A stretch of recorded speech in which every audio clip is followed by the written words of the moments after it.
that job led to that job, led to that job. And there's usually some through line, Yeah. either through people who overlap or series of introductions. Yeah. And it's always somebody who introduces you to somebody. Yeah. And that's the other thing I think about sort of getting on with creativity is that like it doesn't entirely come from you. Yeah. I mean, you are the source, you are the thing that wins over, but actually it happens because everyone gets help in some way. This is the Creativity Clinic, a show that inspires creatives to take meaningful steps to fulfill your passion. I'm Kirsty Hunter, an entrepreneur and founder, best known for my work in creative education and business, working alongside incredible artists to fulfill their ambitions. Here I chat with experts from the diverse pool of creative industries, offering you insights, education, and the motivation to those wanting to make an impact in the creative sector. Good morning, Phil. Good morning. How are you? I'm very well, thank you. Thank you for joining me. That's all good. Thank you for having me. Well, you're very welcome in my humble abode. Would you please introduce yourself? Hello, my name is Phil Desmeules. I'm an actor and I've been many other things alongside being an actor. But yeah, that's my principal thing. Thank you. So can you give us an indication of some of the sort of acting you do? Because we could say acting, but at the same time you could be in lots of scopes. I've been acting for about 20 years, and which is amazing to say. But along the way I've done different types of work, and I managed to actually do probably a bit of everything I'd hoped to do, Right. which is really satisfying. So that's cool. I did lots of theatre. I did a one-man show, which toured the country a couple of times and played in the West End, which was amazing. And then I kind of life kind of changed and I started to have a family. I got more into TV and film and that sort of thing. And then halfway through that period, I sort of suddenly had this extraordinary experience working in French TV and film in France, in another country, which was really cool. Yeah. And that had a big burst and run of stuff there. And then shortly that I moved into got a gig work doing radio, Right. radio audio dramas for BBC through someone I knew, and that suddenly became a little new rich vein to do, which I started doing Audible and BBC stuff. And then that's kind of morphed into other types of voice work, like video games. I don't do a lot of video games, but or a lot of audio stuff now, but it sort of goes like that. Yeah. But still some, and then obviously done adverts and stuff along the way. So kind of a bit of everything. Yeah, but you really have done a Which bit is of everything. which is really cool. Yeah. But it's So with regards to your one-man show and touring the country, and you said obviously things changed after you had a family. At that point, you're travelling everywhere. Yeah, that's a real difficulty. It's like that sort of triangle for art is between time versus money versus demands on life. That kind of how do you square that, reconcile those three things? And theatre demands the most time, pays the least, and you're away the most. Yeah. So it just was something I had to kind of not throw myself into for a bit. Yeah. And I think that's part of if you can adapt, then as you sort of move through life, you have to be able to do that and sort of accept that things will change and this is a different path for a bit and it branches around and it comes back and all of it kind of contributes to the overall desire and aim in some way. And just for people to understand, when you are touring, everything, where do you stay? Are you put up in hotels? Is it glamorous? No, it's really not glamorous. I mean, it depends on the level at which you're touring. So I've toured really successful West End shows that have, in London that have ran and done really well. And then we do 3 weeks in Brighton and 3 weeks in Chichester and 3 weeks in Glasgow or something. And it's great. And in those contexts, you tend to stay in fairly sort of slightly more upmarket, smart flats or the old sort of B&Bs in the old-fashioned way, where someone would have a room, right?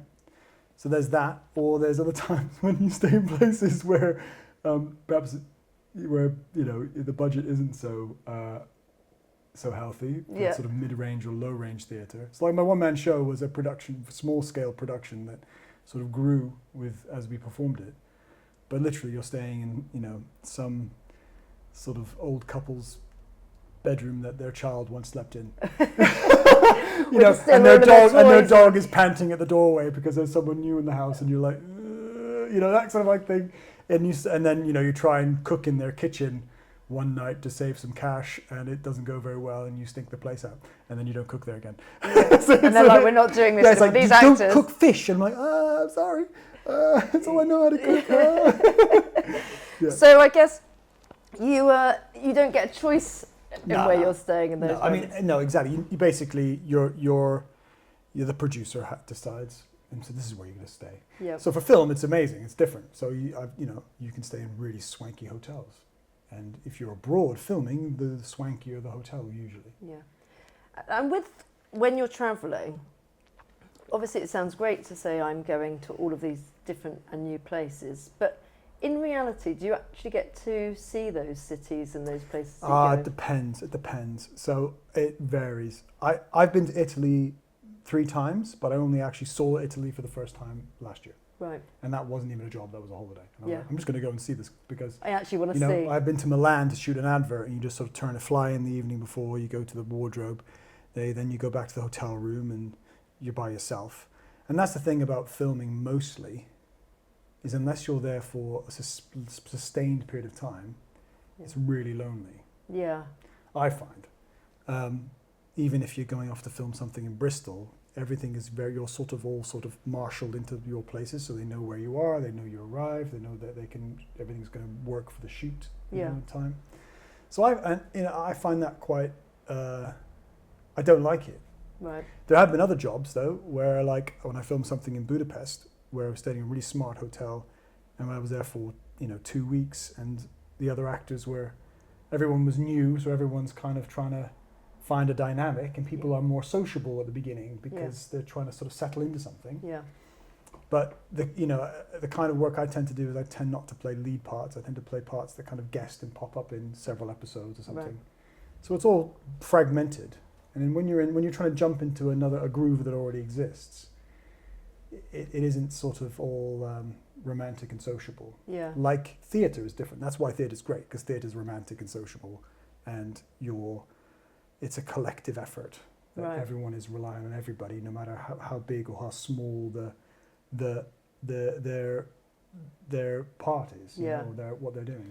And I suppose when you're filming something, you can do it in the sections and cut, that's it, go away. So you don't need everybody else there. So those relationships don't necessarily need to form. No, exactly. So I've filmed stuff where, I had the best filming experience of my life was filming in France for this independent film, which came out, and I played one of the leads, which was an unusual case for me. And that was great because they filmed it like theatre. We filmed everything in sequence. Right. And we filmed it from beginning to the scene to the end of the scene usually, and it was like it was like a 360-degree set, so there was no edges. Right. So it was it was really good. But then there's other stuff where I filmed with really famous people, like I filmed a scene with Sam Neill, and we was to 2-shot over a desk in the Tudors, and obviously they filmed them first. The higher status person gets filmed first naturally, so they're fresh and they do their bit, and then the camera turns on you. They go off and you act to a piece of tape, which is the eye line. And that's and you go, for somebody who likes the theatre and the kind of the sort of sense of connecting. Yeah.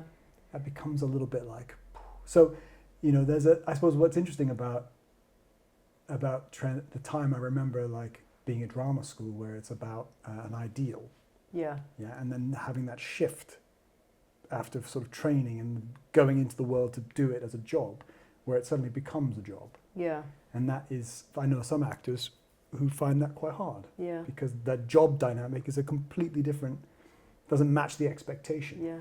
And I suppose you're not doing it because of the passion at that point, because you're now getting paid for it, which is great, and that's what you wanted to do. But if you haven't got that connection that you had when you're training, like you say, if you're doing it to a camera, it's not going to be the same as when you've got somebody in the room. And it's also, you have to be really resilient, and that's the other thing, because you have to go, right, look, this job is not what it isn't all cracked up. It doesn't crack up what I thought it would be. Yeah. This doesn't quite meet, but that's okay. The next one will. Yeah. And there's always something that is better. Yeah. You know, there's always something that's worse. Yeah. But So just give us a little bit of background, because you've mentioned French film. yeah. Obviously, not everybody could go into French films. No, so that's how weird. is it that you can go into French Do you film? know, I don't know. It's weird. I was basically I've been working for like 10 years, and then we had a son, and I've done a little bits and bobs of telly. And then and I finished a West End show, and then we had my son, and then I was like, okay, I've got to kind of like earn a bit of money here. So I did a sort of sustained day job for a while, and then like had to sort of not do theatre, or not sort of say I'm not available. And then like after 3 or 4 years, this casting director who saw me in this one man show, with whom I actually had a drink with afterwards, which actually happened. You used to hear stories of actors going, oh, I'm really chummy with this casting person or that casting person, and I'd be lots of people going, does this actually really exist? But one time it actually happened to me where they said, do you want to go for a drink? And I was like, yeah. That sort of many years later resulted in like an invite for an audition for this French-speaking, all French feature film that he was casting, because the character happened to be an American who is Francophile, who speaks French. Right. So it's a specific type, right? And the reason why you can do that is because you're Yes, actually... because I'm Canadian. Yeah. Yeah, sorry. That's what you're Canadian. driving at. Sheesh. So I grew up I lived in Toronto, and just outside Toronto till I was like 16. Right. So I did like half my school day in French. I'm not Quebecois, I'm not. Okay. But I just speak French because in Canada's bilingual, right? Yeah. So so I pulled that tool out of my bag, which was really satisfying, because that's the kind of thing about acting that they talk about when you're learning. And like, it's all about life, and the things that you are and things that you experience all feed into it, and that really paid off. Yeah. It took a while, Yeah. but it was really satisfying. And suddenly I'm like, I'm speaking French, and I'm been cast in a film, and I'm like the lead, and then I find out who the film is. The main character of the film is a famous French writer. Right. And I find out who's playing that, and it was like my French cinema acting hero. Okay. Who's an actor who I'd loved in all sorts of French films since I was a student watching, and couldn't believe it. I thought, pinch me, this is happening. Yeah. So it was magic, and then that was fluky, really. Well, you say fluky, but it's those saying yes to opportunities. Somebody Yes. saying go for a drink, and you that's- say yes. Yes, and that's the other thing what I really like to do is I like to kind of go, well, just kind of track that job led to that job, led to that job. Yeah. And there's usually some through line, Yeah. either through people who overlap, or series of introductions. Yeah. And it's always somebody who introduces you to somebody. Yeah. And that's the other thing I think about sort of getting on with creativity, is that like, it doesn't entirely come from you. Yeah. I mean, you are the source, you are the thing that wins over, but actually it happens because everyone gets help Yeah. in some way. 100%. And I think our networks are the bit which does the unlocking, and it might not be immediately. It might be years later somebody remembers, oh, I met this really great guy, Phil, he'd be perfect for this role. And it's true, and the only reason I got the French job was because of this one-man show which that person happened to see on that day, Yeah. because I'd made an overture to them, their office, to send them a quirky letter. Yeah. That caught their attention. Right? Well, you also got the job because you were a skilled actor. Yes, and they wanted yes, no, exactly. But I think it's sort of I only got the opportunity. So it's Yeah. about opportunities, I Yeah. suppose, and that you have to. And then I know that and then all of that leads back to a kernel job, which is something I did for free, Yeah. and spent 3 weeks just giving up my time to do. So what advice would you give for a young actor or somebody going into the world of acting? Say yes to things, even if you don't get paid. Yeah. I know some people when I left drama school who were of the opinion that they were only going to work if they got paid, Yeah. and they didn't work. And I think you need to get some credibility along the way, don't Yeah. you? And sometimes at the very beginning, that's so hard to do because nobody's seen you yet. You haven't proved Yeah. yourself yet. Yeah, it's not blanket advice, because it's, everyone's situation is different, and some people can't do that. But what it means is kind of accept the reality that there will be times when you'll be invited to do stuff with people people who are your peers, who will one day, years later, likely become established as something. Yeah. And that forges a relationship that, I've benefited from long relationships 10 years after the fact because that person was in a position to give you something fantastic. But they only knew me from something we did as a kind of, everybody mucked in and did a free gig 10 years ago, which we all really enjoyed, but it was sort of, right? Yeah. But it makes a difference. But I think in saying that, you do have to have some kind of fallback, and I think actors generally don't like to talk about their sort of Clark Kent jobs, right? Because it sort of ruins the mystique. Do you know what I mean? I think a lot of creatives don't like to talk about that because they want to present this image of like, if I'm sort of not creative enough if I admit to having a Clark Kent job. Yeah. Right? But those Clark Kent jobs are what enable you to be. Yeah. Right? So tell me about your Clark Kent job. It depends. I've had lots of them. I did early doors. I did sort of like flyering when I first left drama school, which was insanely lucrative for what it was. Oh, wow. I don't know what that company was doing, but they paid us really well for like no time. And then I worked for an inventors in Soho, which was bizarre. Amazing. Yeah, I know. I worked, and then they invented a weird kind of new kind of rechargeable battery, which was really cool. And I spent a lot of time testing batteries and answering emails and doing stuff. But then if I got an audition, I would just disappear and go off for an hour, and I happened to be in Soho, so it was quite easy to do. But I think in my experience, a lot of places are pretty. If they hire you on a temporary basis or short term, usually people understand that, and sympathetic to the fact that you are, you might disappear briefly. Yeah. And I guess depending on the role as well, it could be something where you are just going outside of the office or wherever you're working for a short period of time. But if you are cast as a lead, you could be gone for weeks, months at a time. And that's the thing, is like there's times when you kind of go, well, this is quite Kirsty, a fallback. The ideal is you want to finish an acting job, and then you won't necessarily, no one finishes a job on Friday and starts on a Monday. I mean, that's really very rare. It happens, but it's rare, right? Yeah. So you have, what do you do for those 3 weeks, 4 weeks in between while you're sort of gearing up or auditioning for the next thing? Yeah. And what does that look like? So if you've got a job that's sustaining some level of income, you're trying to manage that, and you're also then looking for the next gig or getting ready for the next gig. Yeah, I mean, that's really hard. It depends what the job is, and it depends where you are. I think it's got harder for me in life to kind of balance those things because of different responsibilities, and life catches up with you in different ways. But I think it's a lot to do with the sort of I think when in my 20s, it was about, and most people's 20s, it's about sort of interconnectedness with people. And that changes, I think, right, as you get older. Yeah. It's, arguably it can lessen. But that sort of in your 20s where you're all mucking in, being able to prepare for things and work alongside stuff and listen, could you sub me if I pop over? Could you help me with this? And having that is how you make that work.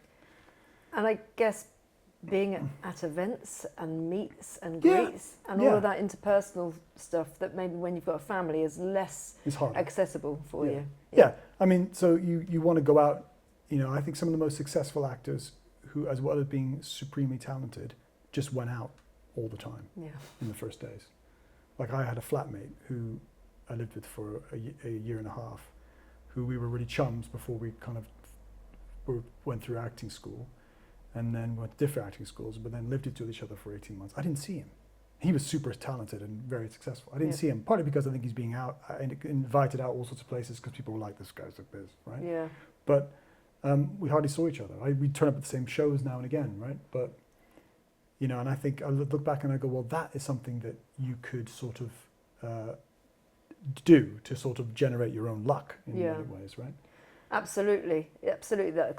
Those collisions that happen, and you just fall into meeting somebody that's just going to be able to connect you to the next person. Yeah, exactly. So, I was never better. I wasn't so good at speculating in my 20s as I was in my 30s. I was better at sort of like consolidating relationships that pre-existed and then finding ways into new ones through that, rather than just hi. Yeah. Right. Some people are very good at this. The kind of like the fresh impact. Kind of, hi.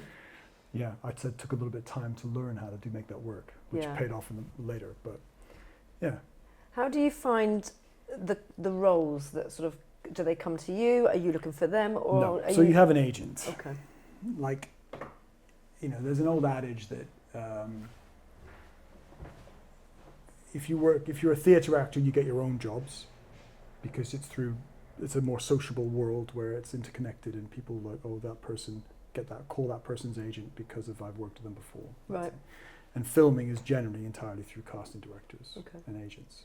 You would rarely find an opportunity outside of that sort of that closed channel. Yeah. And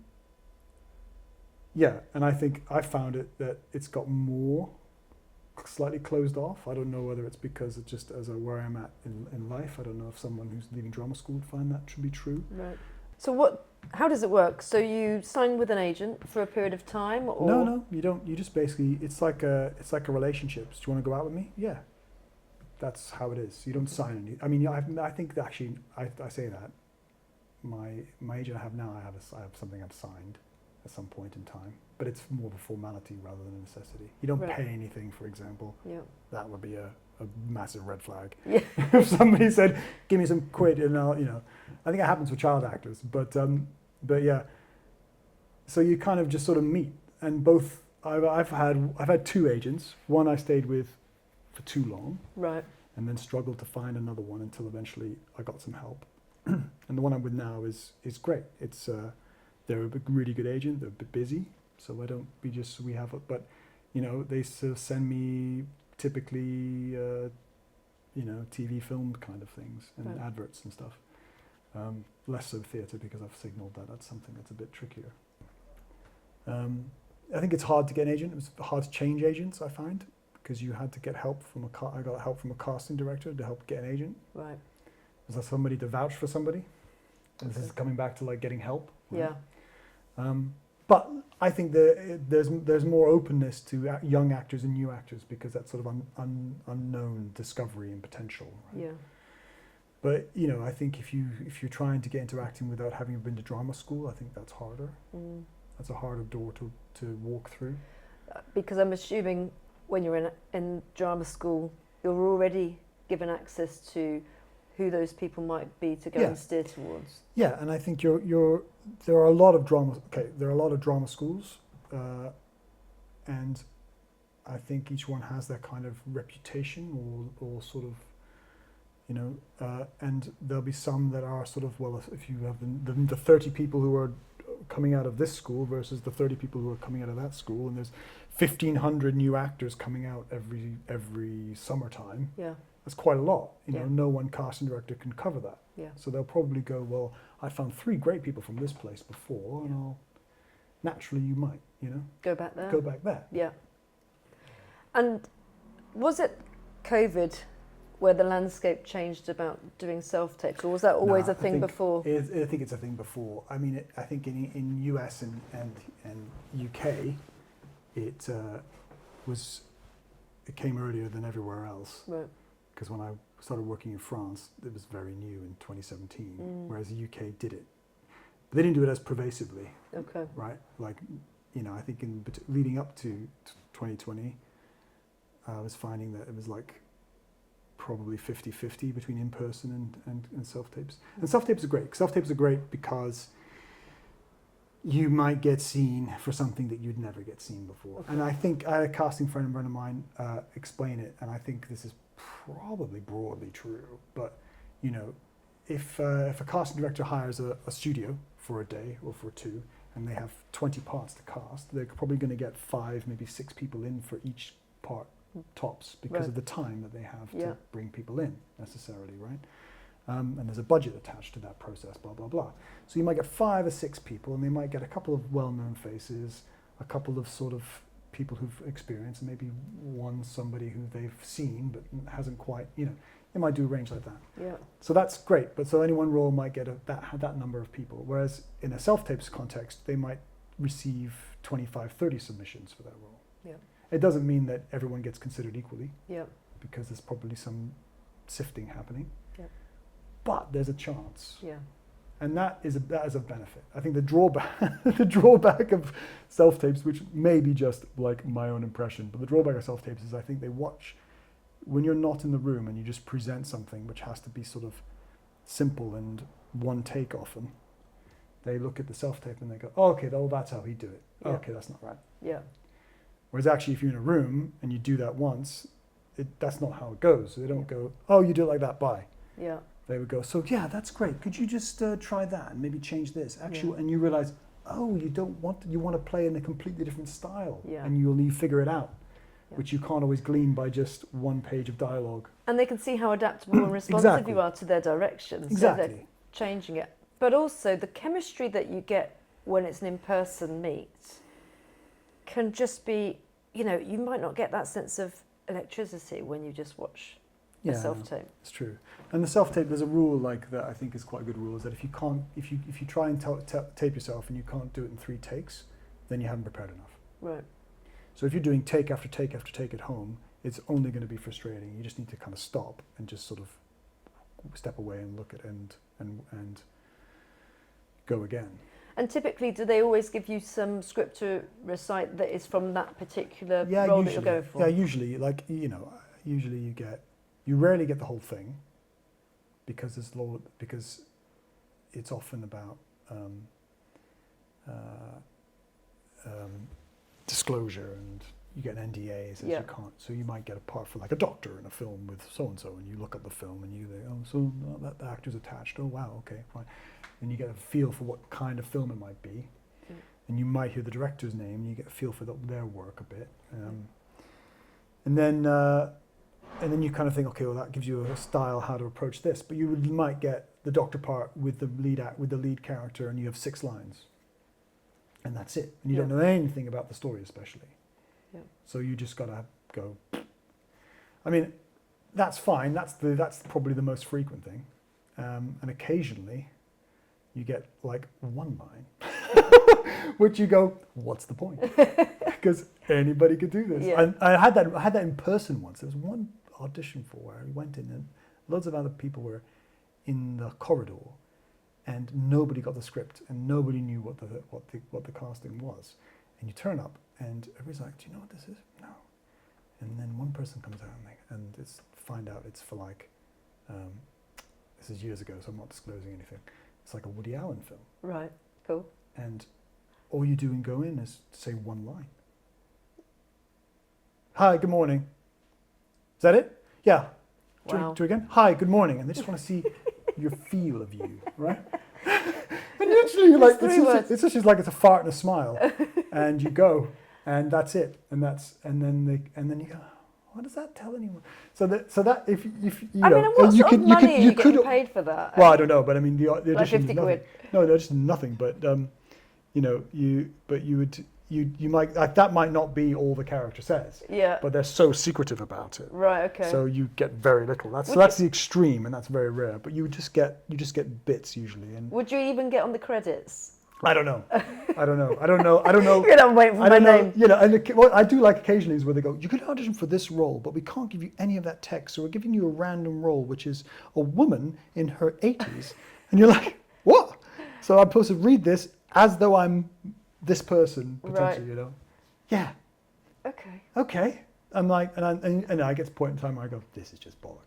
Yeah. Right, just let's not beat around the bush. Yeah. If you don't want anyone to have this copy themselves to possess it, just invite us into the room and just give us give us 10 minutes to look at something beforehand and just walk away. Yeah, and that would actually work really well. But those are very rare cases. Most of the cases, it's straight up. They'll give you like a couple of pages and you just do it. Yeah. And what has changed, and I think it coincides with COVID, but that push in the industry about being able to have a better work-life balance, particularly around family. Right. There was a strong campaign, I can't remember the name of the campaign, but where about performers with families were sort of given there was a slight sort of insensitivity towards that. Right. So what it means, rather than saying here's an audition at 5 p.m. get sent it through by tomorrow morning. Yeah. That used to be really common, Mm-hmm. and I find that's much less common. Now it's like, we'll give you or we'll say, here's a weekend, here's something on a Friday, give it by Monday morning, which means you have to sort of like opt out of your weekend with your family or something. And that becomes, that old way of dropping everything and doing it started as kind of a road, Yeah. which was an old discipline, and now it's been a bit more accommodating. Yeah. So now it's like, I find you might get something on a Thursday to be done by Tuesday Right. or a week, which Yeah. is like, that's really amazing. I mean, it's definitely much better. And I'm thinking that if you were a neurodiverse person Yeah. as well, in that same sort of sense, is that to be given something and Absolutely. read a script, somebody might be absolutely genius at reading a script, but they might take longer to do so. So again, having that bit of extra time just means Yeah. that And they it can get around reduces it. stress around it as well. Yeah. You know, so if you are inclined, if you have any sort of anxiety or disability or anything which puts pressure on quick turnarounds, Yeah. then, you know, I think your mental health would suffer from, you know, Yeah. so that accommodates that aspect too. Yeah. Yeah. And what's the future for you in terms of your acting career? Where do you see the I don't know. path? I don't know. It's a funny one. So, like, you know, you have as times pass, my acting has sort of like, I think it's different priorities. So I think I'm in a phase where my family situation, personally and sort of like of my parents, is sort of put a bit of pressure. There's a term I heard only for the first time a couple of weeks ago, which I may be late to that sort of, you know, party, but calling a sandwich.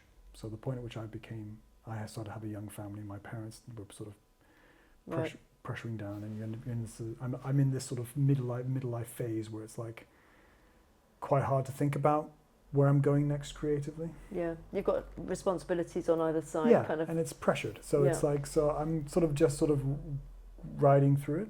Yeah.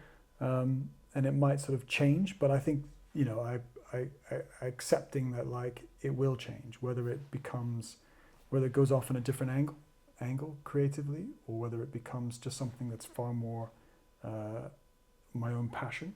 It doesn't have to be like a career aspiration. Yeah. It could shift into that.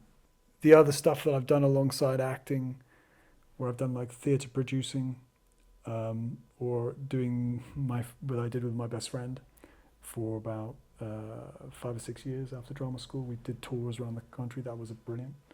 And that kind of set us up for like doing these ridiculous adventures, which were bespoke for very specific groups of people, which I suppose now would be looked back on, would be sort of immersive games type thing. Yeah.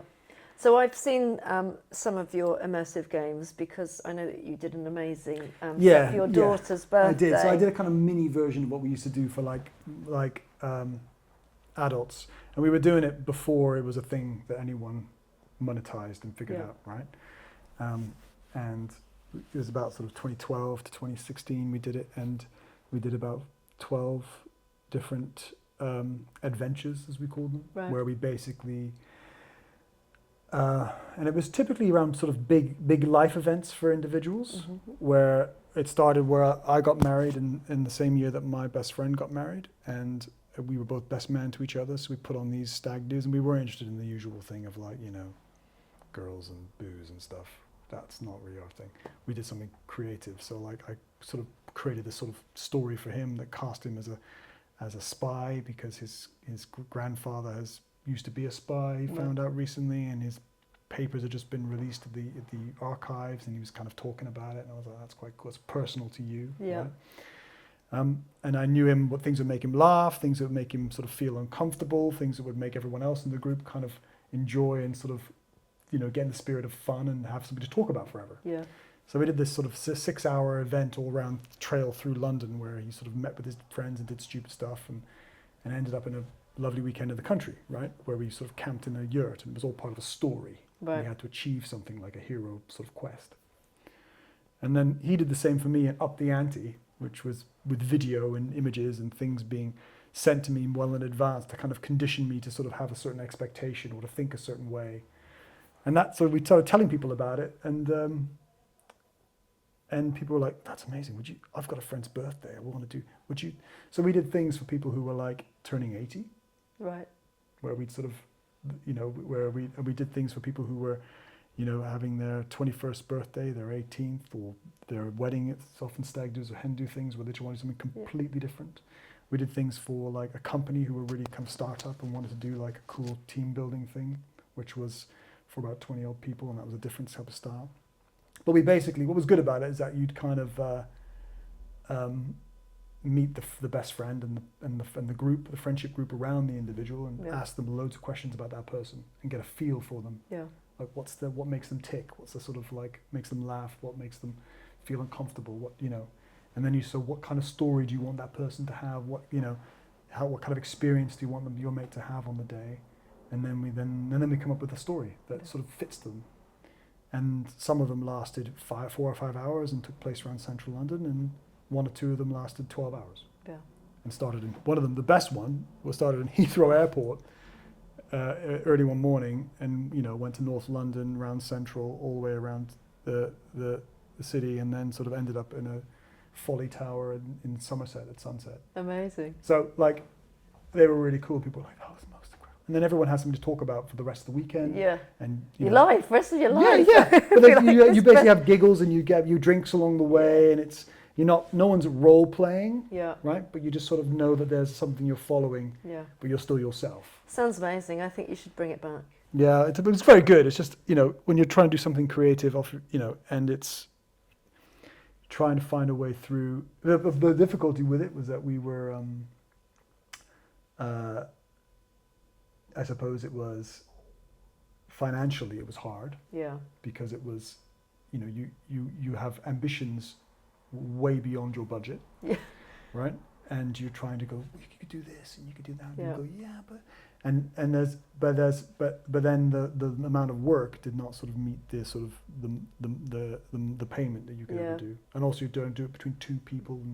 But I mean, the idea is endless, because you could go globally. I mean, I know, and this is the problem. I suppose the drawback is you could just make a template for it and just repeat it. Yeah. And that really bored me. Yeah.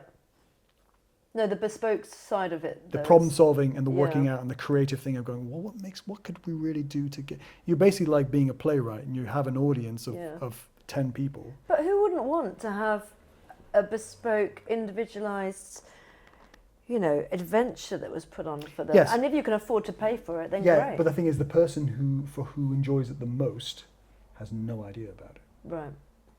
Right. That's okay. So the people around them have to go, I know this is what they're going to like. The people around them go, yeah, we'll all chip in and we'll do this. Because so if anybody that is my friend, I would definitely want to do that. So feel free to chip in and get something. Exactly. So that's how it would go. And usually it's in the context of perhaps some other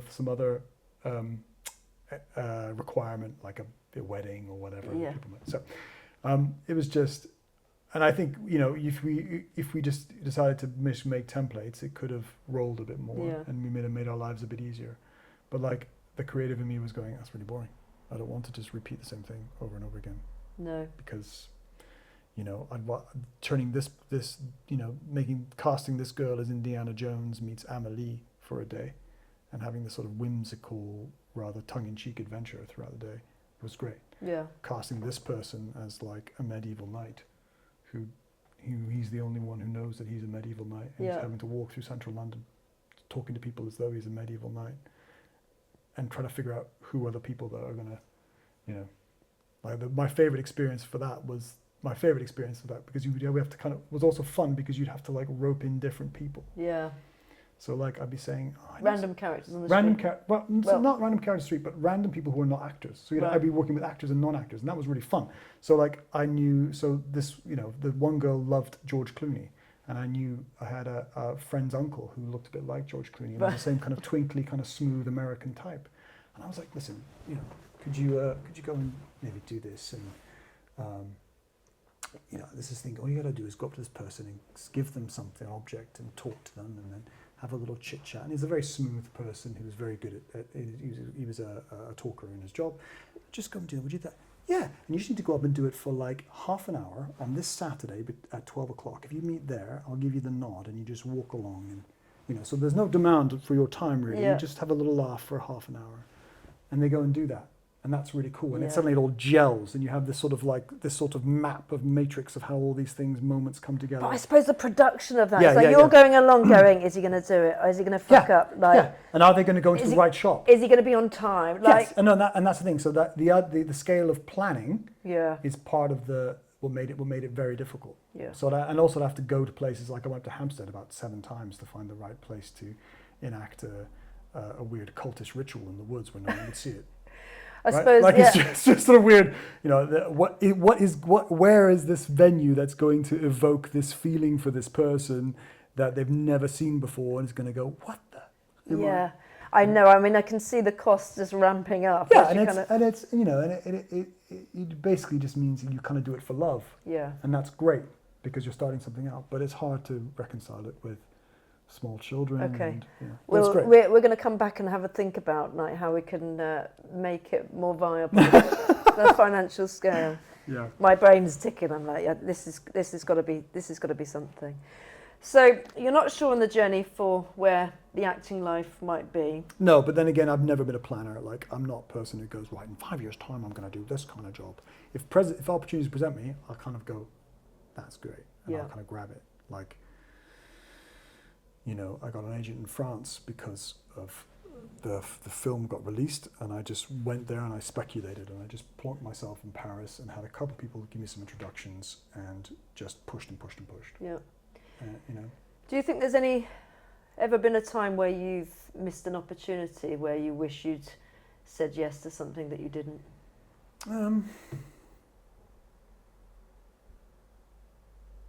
Not knowingly. No, I don't. I don't. I can't think of anything where I go, I wish I'd done that. Like where I was offered it and said no. Yeah. And is there anything else that you think that could you do your time again? Whether you would have changed any of the directions that you've taken? Yeah, possibly. I think I might have. Yeah, I think I might have pushed harder at certain times when I didn't. I'd be interested to know what would have come of that now. What sort of other branch of connection where that might have led to now. Yeah. But I'm kind of philosophical about things, naturally. Yeah. And I kind of think that like, I don't feel very bitter about how things might live up to your expectations, because I'm not a planner. I love doing it, and I love the working and meeting people. And what I dislike is when something is just depressingly shit, right? Like you do a job and you go, oh, this is awful, or this cast doesn't work, or the director isn't really working with us, or and that's, maybe once or twice I've regretted agreeing to do a job that turned out to be totally not what I thought it was. Yeah. And that's part of it, right? Yeah. It's the kind of stuff that isn't so enjoyable. Yeah. So for a young person that was wanting to get into acting, and other than the realities that you've helped to present, how does somebody sort of position themselves to get ready for that? Because let's just say, for example, somebody doesn't have the cash to go and have acting lessons outside of their normal school. Yeah. What could they do? I mean, it's hard, isn't it? Other than, could you study? You could do it at school. You could do it like within a sort of amateur drama group. Yeah. Absolutely, that's great. I would say watch a lot of theatre. Yeah. Watch a lot of live performance as opposed to watching film. If you can. If you can. Yeah. Now, usually you can, in the sense that most people who aren't engaged with the theatre so much think of the theatre as this one sort of tranche, when actually it's a really broad church. Yeah. Right? And it's not musicals and £200 tickets. I mean, I don't go to see that because for the same reason. It's just ridiculously expensive.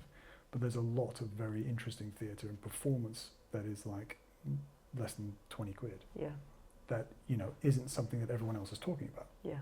But you can go and see it. You can go to sort of, mid-scale venues. As a young person, you can get cheaper tickets at some, National Theatre and other kinds of places where you can go see work for less. You can go to the Globe and pay a £5 and watch something. Yeah. So I think that's the best thing. Yeah. I think otherwise, sometimes I think that you could watch a lot of like telly, and although you can learn a great deal, you could watch a lot of telly, particularly American telly, and there's a lot of mannerisms in it. There's a lot of like physicality, which is of a certain style, and Netflix, I think, has kind of made that even more popular. Right. And as and as the social mediafication of television, whereby if you've watched that, you can only see things that are similar. I think you could easily find yourself in you see less of a breadth of styles. Yeah, and so it's probably quite important as well that even if you don't know whether you're going to like something, that actually you go and see something. That's the best thing. Yeah. I would much rather see a play that I think is terrible. Yeah. Than see something that I quite enjoyed. Yeah. Because the stuff that I remember worked since leaving drama school is stuff that I thought was diabolical. Yeah. Or stuff that I thought was great, but this one thing really let it down. Yeah. And you see why things don't work. Yeah. To understand how things do. You know, you read something, you know, if you watch a film or read a book and you go, this is great up until this point. Yeah. And you start to understand how things can. Yeah. And I think that's as useful, if not more so, really. Yeah. Because you know, there's about creativity is about failure. Yeah, absolutely. Mostly, yeah. as well as success. Yeah. Because you fail more times than you probably succeed, and if you didn't, then no one would improve. Yeah. But yeah. So on that note, if you were going to make a recommendation for people to go and watch something or go and see something, whether it be online or in person, is there anything that you'd really recommend? Theatre, see anything by Complicité. Complicité. They just did a revamp of their show Mnemonic in the summer, and they produce work less frequently than they used to, but if you see anything online or that's performing, go and see that. I would say the London Mime Festival happens every year, and I think it's still happening this year. Go and see stuff like that if you're interested in performing. If you're interested in performing and seeing anything you haven't seen before, you will see a mixture of styles and physical stuff between something that is sort of cinematic realism, but something that's completely heightened. Right. My favorite television show is for the kind of perfect form of writing and acting and subject. Yeah. Is The Wire. The Wire. I haven't actually seen The Wire. Because I think it's still, I watched it back in the day when box sets first came out. Yeah. Right? It was the thing. And it went under the radar critically. It didn't win Emmys, but it was part of that new wave led by Sopranos and West Wing. You know? Yeah. But it lost out to House at the time. Right. House was the more successful thing in terms of awards and stuff. But this is firmly, you know, it's like the Dickens of television. Okay. And it's about people in a city and how that changes. And there's real love in the writing for the people and the place that it's about. Yeah. And when that kind of comes across on screen by the end of the whole 5 seasons, you just go, wow. You know, that's literally a work of art.